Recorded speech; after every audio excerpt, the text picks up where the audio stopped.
Posiblemente hayas escuchado hablar de los sesgos y cómo estos de manera inconsciente nos condicionan para tomar decisiones.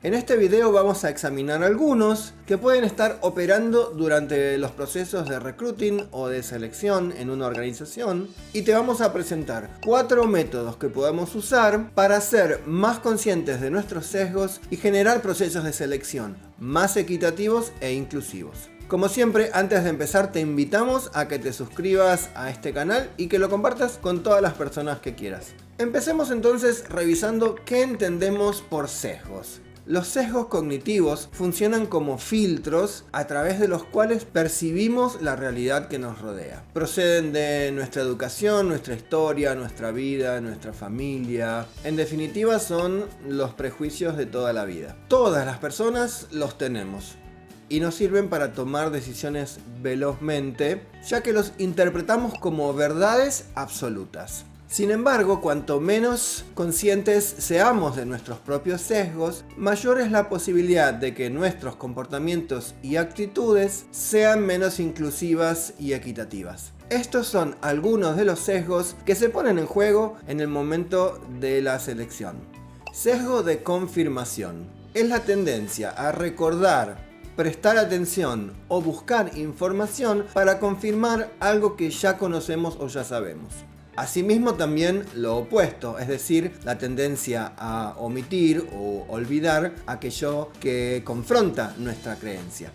Por ejemplo, una persona candidata que fue recomendada por un colega o una colega en quien confiamos puede pasar la primera selección aún con menos calificaciones que otras personas. El efecto halo ocurre cuando nos enfocamos en una característica, un dato o algo que la persona dijo que consideramos positivo, y eso tiene un efecto en toda la entrevista. A partir de ese dato que valoramos positivamente, podemos hacer una generalización que va a tener un impacto en toda la entrevista, haciendo que quizás omitamos algunos datos que no eran tan favorables. El sesgo de negatividad sería el opuesto al efecto halo.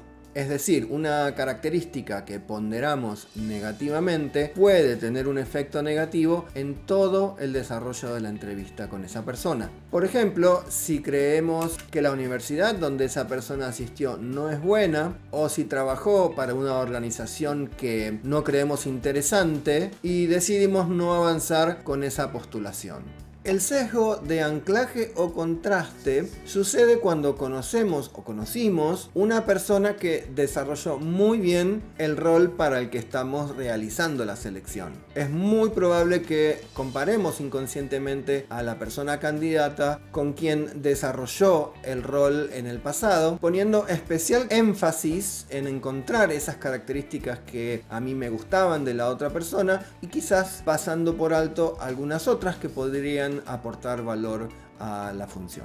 Sesgo de proyección o falso consenso. Tendemos a pensar que las personas actúan, piensan y ven el mundo de manera similar a la nuestra. Y por eso hay una tendencia a valorar positivamente a las personas que tengan características parecidas a las nuestras o están de acuerdo con nuestras ideas. Bien, ¿y qué podemos hacer entonces para generar procesos de selección más equitativos, más inclusivos? Te vamos a compartir algunas ideas. La primera y muy importante es conocer sobre nuestros propios sesgos. Esto tiene que hacerse intencionalmente dentro de la organización para conocer cuáles son los sesgos que están operando más fuertemente en este y otros procesos. La segunda es realizar capacitaciones dentro de la organización que apunten a trabajar estos sesgos que reconocimos, buscando siempre estrategias que puedan ponerlos en evidencia y evitarlos. La tercera es realizar entrevistas estructuradas. Es una buena idea generar entrevistas estandarizadas y acordadas por todas las personas que van a formar parte del panel. Las preguntas orientadas a las competencias, es decir, al hacer, nos ayudan a enfocarnos en lo que la persona candidata podría aportar a la organización. Por ejemplo, en vez de preguntar ¿cómo tomas decisiones?, podemos pedirle que describa una situación en la que tuvo que buscar información, ponderarla para tomar una decisión importante, qué aprendió de ese proceso y cuál fue el resultado final.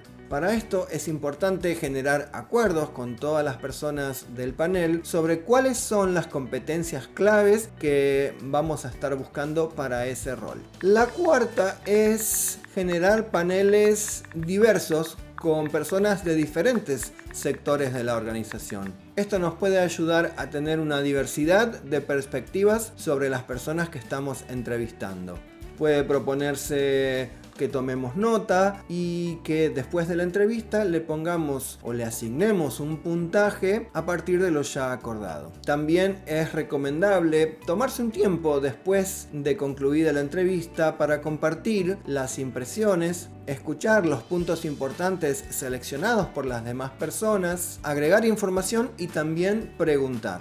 Reconocer nuestros propios sesgos puede ser un ejercicio algo intimidante y agotador al principio, pero consideramos que es muy gratificante en el largo plazo. Al mismo tiempo, revisarlos será un trabajo periódico y constante para nuestro desarrollo personal, que seguramente va a tener un impacto positivo en nuestras relaciones interpersonales para que sean más auténticas, más equitativas e inclusivas. ¿Te resultaron familiares estos sesgos? Nos encantaría leerte en los comentarios. Esto es todo. Nos vemos en el próximo video. Chao.